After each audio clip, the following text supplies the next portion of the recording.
Okay, so my name's David Maitland, and I'm responsible for the EMEA business for Redis Labs. And with me, I have Ravi Sandipati, who is the head of engineering for Simility. So we've got a bit of an exciting presentation for you today. We're going to be focused on real-time fraud detection with Simility and Redis Labs. So for the agenda, this is how it's going to break down. We're going to start off with an introduction to Simility and their platform. They'll tell you a bit about them and the company, and Ravi will introduce himself. I will then come back and talk about Redis Labs and explain the platform as well and the exciting things we're doing. And then we'll loop back and explain how all this links back to the real-time fraud detection architecture with Simility. And then we'll look at also the how Redis Labs made this platform possible for these guys as well. So without further ado, I'll hand over to Ravi to kickstart. Welcome. Hi, I'm Ravi. I head the engineering team at Simility, and we are a startup. We're just about 3 years old.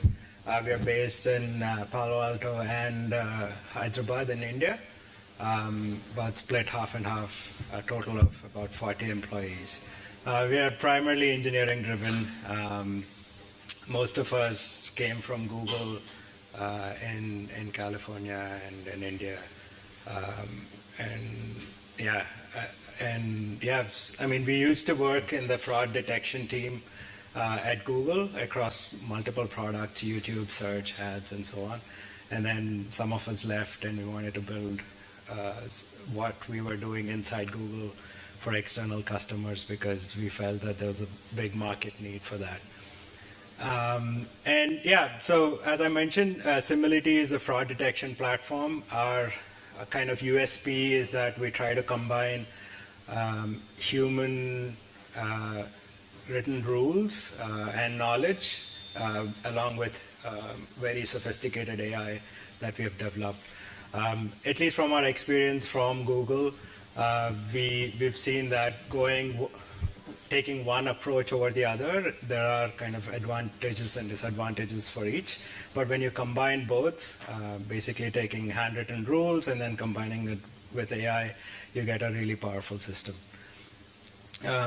We've already gotten quite a few customers across a large spectrum of verticals in banking, e-commerce, credit card processing, classified social networks. And a few other smaller segments. And we have customers across North America, South America, Asia, Europe, and also in Africa. I'll quickly cover our platform. So we have our platform is kind of divided into three large segments. The first is our AI and rule engine, which is our core system that kind of drives everything in our platform. And then I'll cover our UI part, and then we have a device fingerprinting part, which I'll cover later on. So our AI and rule engine, like I said, this is the core system of our platform. Here, all our machine learning rules, our handwritten rules that our data analysts have written over the 3 years, our feature engineering, third-party API integrations, all of these kind of happen at this section. So this is basically, to access this, there's basically a simple REST API that our customers use. So they send us transaction data, and then we respond back with a fraud probability score, and they can use that score to either approve, decline, or send that transaction for a manual review. And behind the scenes, like I said, a lot of models are executing. We are extracting a lot of features out of the transaction. We are calling third-party APIs to augment that data with more information and so on. And the second part is our UI. So our UI plays an important role in kind of understanding what's happening in the background. So you can, for example, if there are transactions where we are not very sure if it's fraud or not fraud, we send those transactions into a queue, and then a human can open that transaction, investigate that transaction in detail. We express all our data as a huge graph. So for example, if a credit card transaction has been flagged by us, you can quickly see what are the various entities linked to that transaction, like what is the IP address, what is the phone number, what is the physical address. And then if you feel that the IP address is performing, is acting suspiciously, you can open up all the linked phone numbers of that IP address. You can go to that phone number and open up all the physical addresses linked to that phone number and so on. So you can keep expanding the graph in real time and then take an action over the entire graph at once. And as you take an action on our UI, which is confirming if it is fraud or not fraud,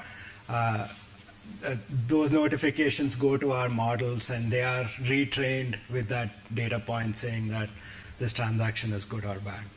So our models keep learning more and more, and they keep getting better and better at what they're doing. You can also write your own custom rules. So if there is a sudden spike, or if you have launched a new product or something, and we don't have models ready to kind of understand that new behavior, you can write your own custom rules to kind of flag certain transactions, and then our models again pick those up, and eventually they'll learn to identify such behavior. The third part is device recon. So here we have a few client-side libraries in JavaScript for Android, iOS, and Windows. So our customers use those libraries within their apps, and then what these libraries do is collect a bunch of hardware information. For example, if it's a mobile device, if your app has access to accelerometer and gyroscope sensors, then we kind of look at those readings, and we've built very sophisticated models in the background which can say if those readings are suspicious or not. A very simple example is if a phone is making a lot of transactions where the phone is always rested on a disk, basically parallel to the Earth's surface, then it is pretty suspicious. What it means is this person has a mobile device, but it's always lying on a table when performing transactions. So those kind of anomalies kind of trigger our models. Another typical example is if the battery is always 100% charged when making transactions. So that's again a suspicious signal that kind of triggers our models. So these are cases, for example, where there are these mobile farms in Southeast Asia where fraudsters kind of buy thousands of devices, and they're all rested on a desk, and then someone is going on and performing transactions on them. So we look at such kind of user behavior patterns from which are collected by our client libraries, and that's sent back to our server, and then they augment and they help in giving that fraud score to that transaction.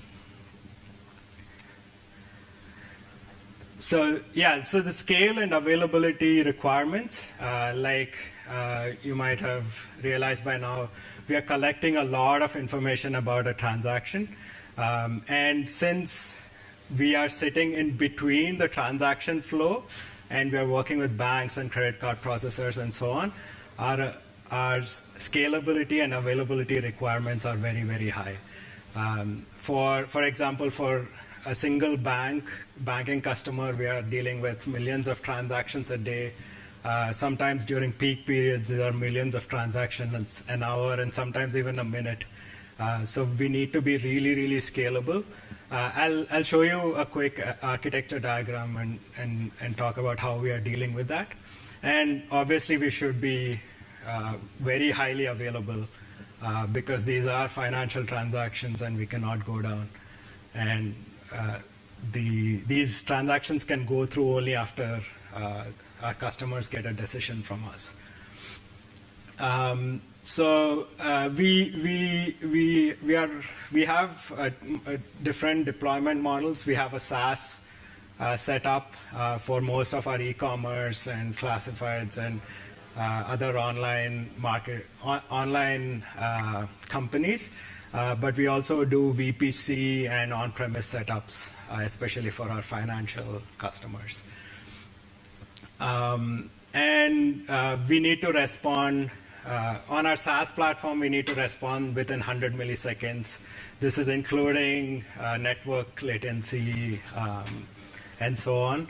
On our on-premise, we are generally in the 40 to 50 millisecond time range. And like I mentioned, the availability requirements are very, very high. We cannot afford to go down at any point in time. And that's where kind of Redis really helped us to both scale and go into that availability segment of 99.95%. Cool. So this is our architecture diagram. So on the left-hand side are all our web servers. On the right-hand side are all our back-end servers. And in between lie all our databases and data store systems that we use. Like you can see, we use quite a few different databases, starting with Druid, which is like a columnar database that's getting slightly popular right now. We use that for offline batch computations. We use Kafka for queuing. We use Elasticsearch for certain search capabilities. We use Cassandra and Spark, which is data stacks for our data at rest. So that's where our data goes and is stored permanently. And then we use OrientDB for some graphing systems. But in the center of all of that is Redis. As you can see, all our servers, both backend and frontend, in the end communicate with Redis.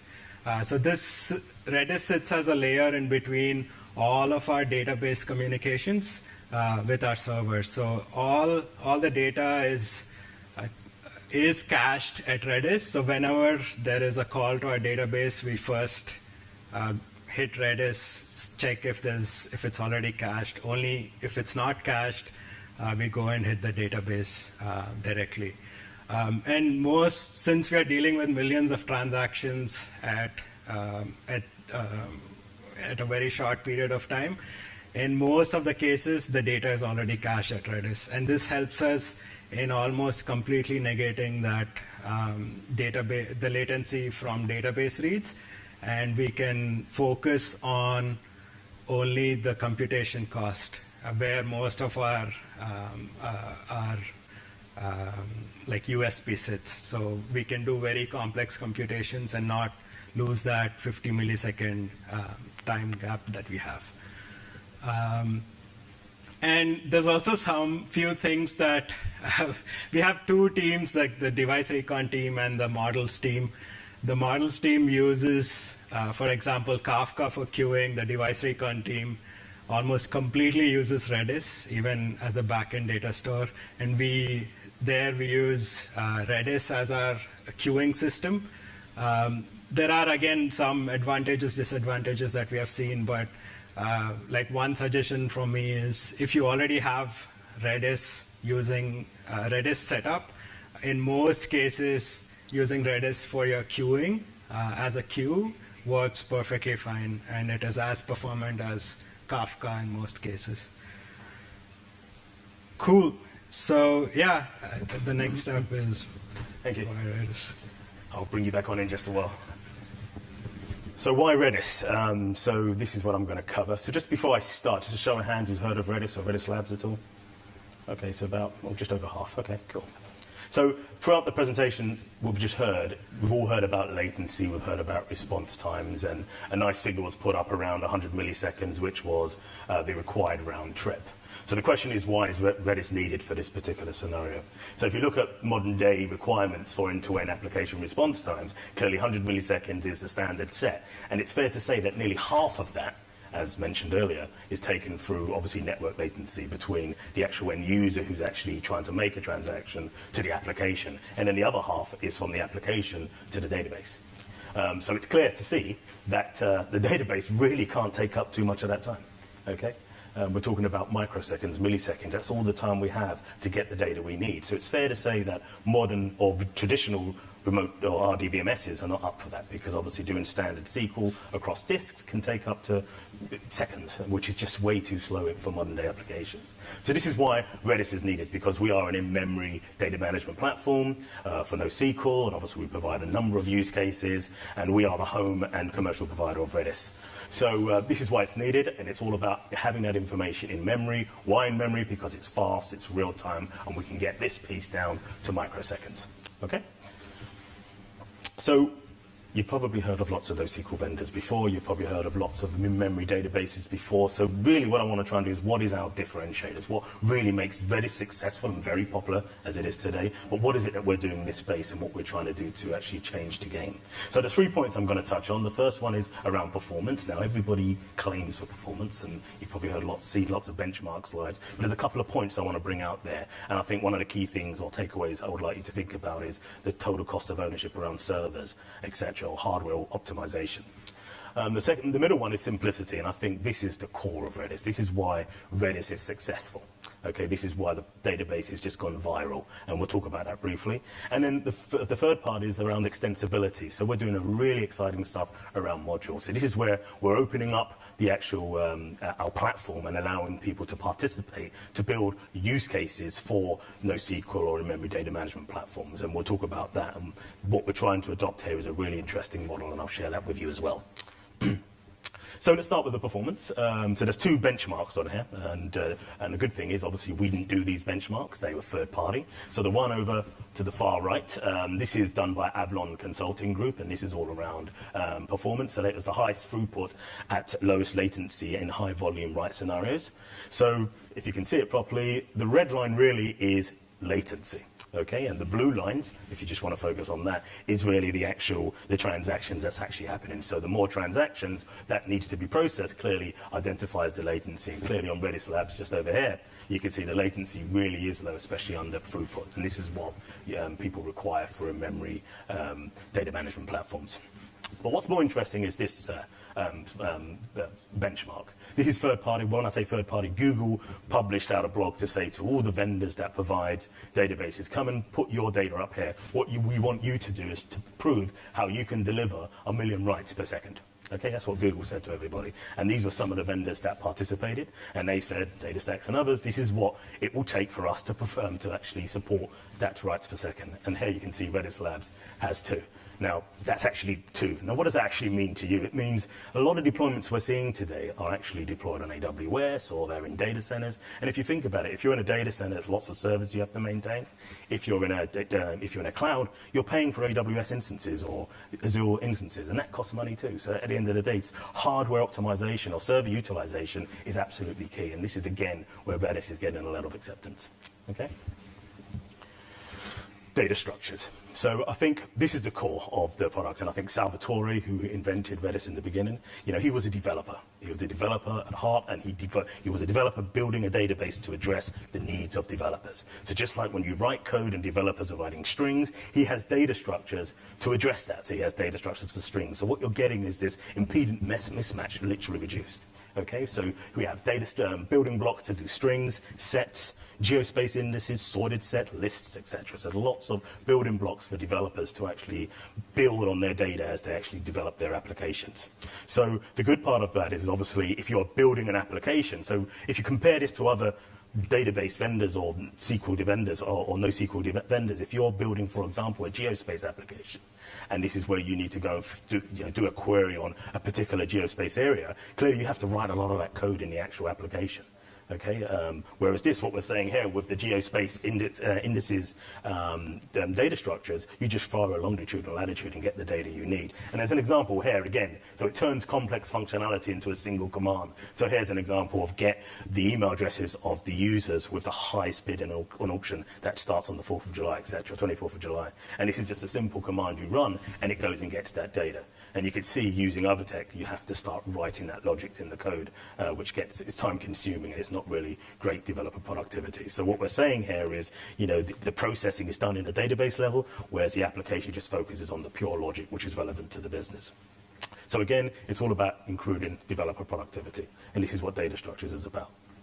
Now we're extending that even further with modules. So if you want then to realize or to start building more modules for your applications, or more data structures, we have this module framework. So not only can you do data structures, you can actually now start addressing multiple use cases in this in-memory database management space. So we have an API that allows you to build data structures that's specific to your use cases.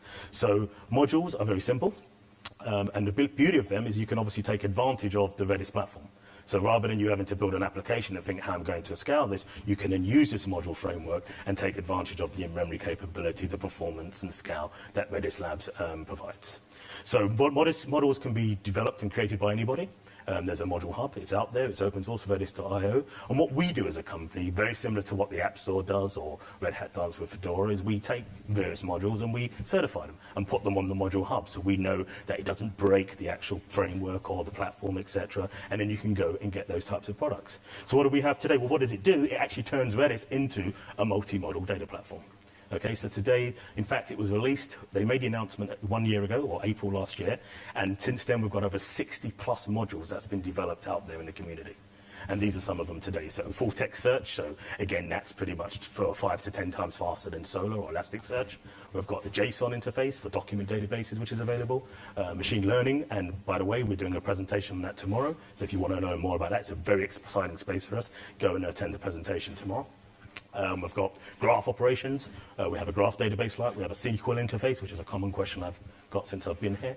And even time series. So lots and lots of use cases we're actually addressing. So again, when you use this framework, it's not as though you have to bolt them all into your framework to use them. You pick the ones that's relevant to your use case and start deploying your applications, rather than, as other vendors are doing, they are bolting on all this functionality, and all of a sudden you have this massive bloated bit of software that's trying to do everything, which is not productive.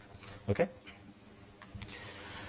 So Redis is obviously multiple use cases, cross vertical, horizontal play, so we address all different types of use cases. We have lots of great customers with great scenarios that they're trying to address. A couple of ones up here. So you've got American Express. So if you've got an iPhone and you do Apple Pay, that underlying technology is using Redis Labs. Over here in Europe, so Nokia, all of that IoT and call data, record data that's being collected for real-time online and billing purposes, again using Redis Labs, a very great use case. In the social world, Twitch is an Amazon application, so again 400 simultaneous chat rooms, again running on Redis Labs and using our technology. And again, Twitter, we all use Twitter, so we actually run the biggest time series database on the planet. So we're talking your entire timeline is running on Redis Labs. Not only that, the Periscope as well, all the imaging real-time streaming of videos as well. So again, a really, really good, lots of great use cases. And I can go on, and I'm around today and tomorrow if you want to find out more. So we do lots of use cases, and again, today the focus is around fraud prevention, or fraud detection, which I'll come back to in just a second, but we do others as well. And again, real-time is an actual focus here. So I talk to a lot of customers and they say, I've been doing this for a while now, and a lot of customers say, look, we're not an Apple, we're not an eBay, or we're not a, whatever. We don't have those types of transaction volumes. Our use case is relatively small. But it's amazing how some of these smaller companies today are literally trying to understand what their users are. They're trying to capture that IoT information and that sensor information. You'll be surprised the transaction volumes that they have to deal with. And this is common today. So realistically, this is all applicable to everybody in terms of the types of applications that people need to do today. So lots of use cases we can use. But again, as I mentioned, today is focused on fraud. So we support multimodal deployments, as you can imagine. So we are pretty much the number one database deployed on Docker, and there's lots of those things. But you can get Redis Cloud, and we support AWS, Azure, Google Cloud, IBM software, the list goes on. And you can actually host and run your application using Redis in the cloud. If you have data privacy issues, or you're a bank or something that has regulatory things you need to address, you can actually run it in your own VPC. And again, we can manage your instances for you.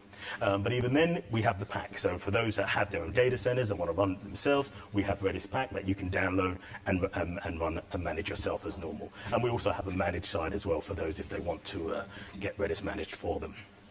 So the beauty there for you is obviously you're getting no lock-in. Firstly, Redis is open source. So your data, all that data structure stuff is yours. No one can take that away from you. Yes, we provide the enterprise features around that, as you can see.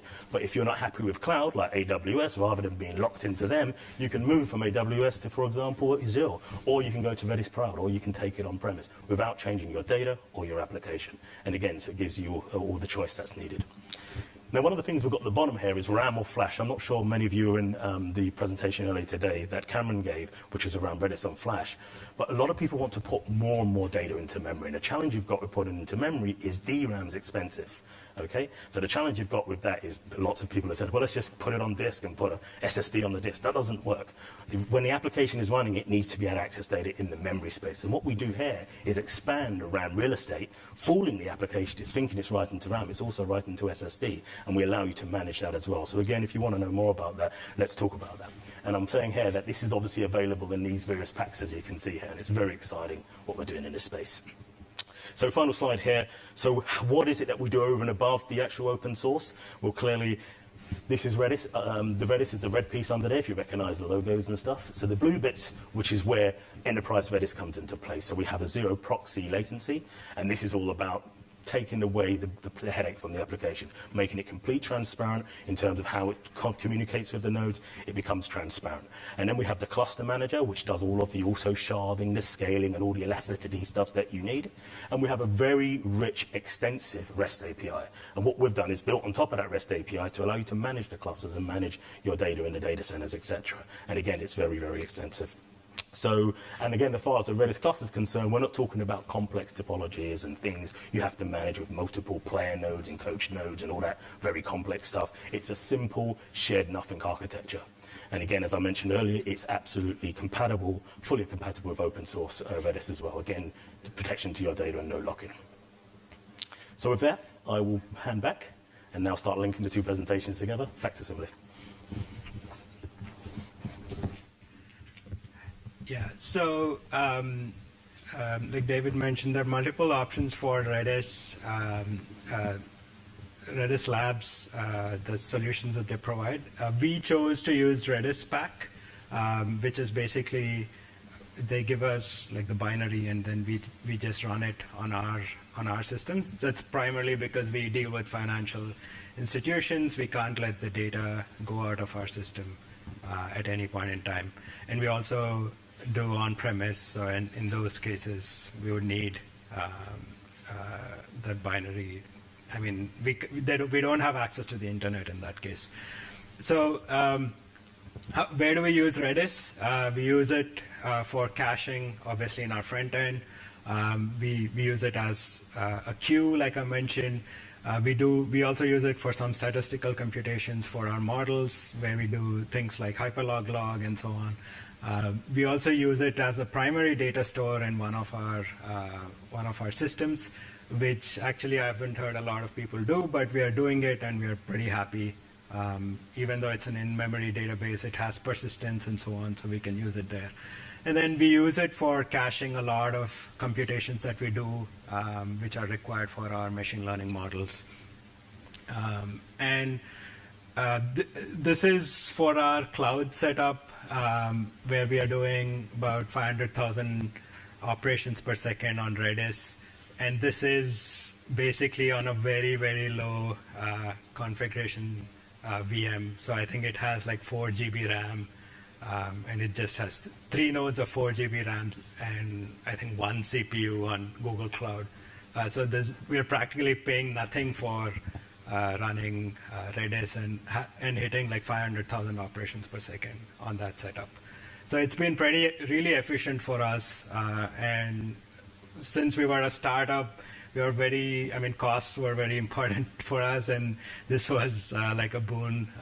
And also, we chose to go with Redis Labs instead of using the open source Redis directly, because we were just 4 developers at that point in time, and we didn't have a lot of bandwidth to do DevOps and all those kind of things on our own and manage another database, which would definitely be an overhead. And Redis Pack, kind of like David mentioned, it's just like plug and play.